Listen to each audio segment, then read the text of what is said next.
اعوذ باللہ من الشیطان الرجیم بسم اللہ الرحمن الرحیم والذین یکنزون الذهب والفضة ولا ينفقونها في سبیل اللہ فبشرهم بعذاب علیم۔ صدق اللہ العظیم۔ اللہ تعالیٰ قرآن کریم میں ارشاد فرماتے ہیں، وہ لوگ جو سونا اور چاندی کو سنبھال سنبھال کے جمع کر کے رکھتے ہیں اور اس کو اللہ کے راستے میں خرچ نہیں کرتے، ان کو دردناک عذاب کی خوشخبری سنا دیجیے۔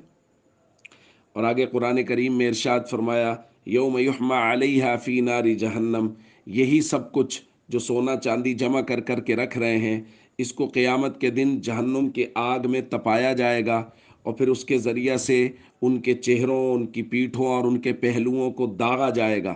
اور کہا جائے گا ھذا ما کنزتم لانفسکم، یہی سب کچھ ہے نا جس کو تم اپنے لیے جوڑ جوڑ کے جمع کر کر کے رکھتے تھے، فذوقوا ما کنتم تکنزون، اب چکھو اس چیز کا عذاب جو تم جمع کر کر کے رکھتے تھے۔ دوستو، وہ لوگ جو سونا اور چاندی، مال و دولت کو جمع کر کر کے رکھتے ہیں اور اس میں سے ولا ينفقونها فی سبیل اللہ سے مراد ہے صدقات واجبہ، یعنی زکوٰۃ ادا نہیں کرتے،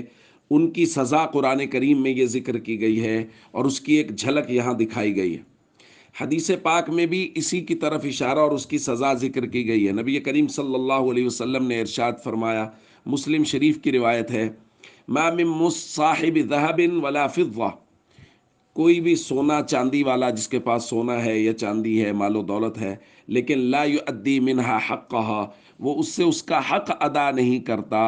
تو پھر حدیث پاک میں کہا گیا فاحمی علیہا فی نار جہنم، تو نہ جہنم کے آگ کے اندر اس کو تپایا جائے گا، یعنی سونے اور چاندی کو، فیقوا بہا جنبہ وجبینہ وظہرہ، اور اس کے ذریعے سے اس کے پیٹھ کو، چہرے کو اور اس کے پہلو کو داغا جائے گا۔ دوستو،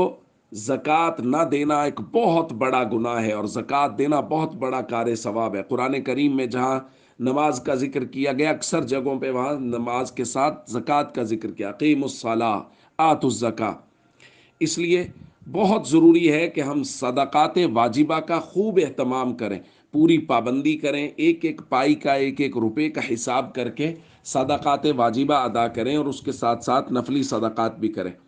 آج سے ہم زکوٰۃ کا بیان شروع کر رہے ہیں، اور آئندہ کچھ دنوں تک انشاءاللہ اس بیان کو جاری رکھا جائے گا۔ السلام علیکم ورحمۃ اللہ وبرکاتہ۔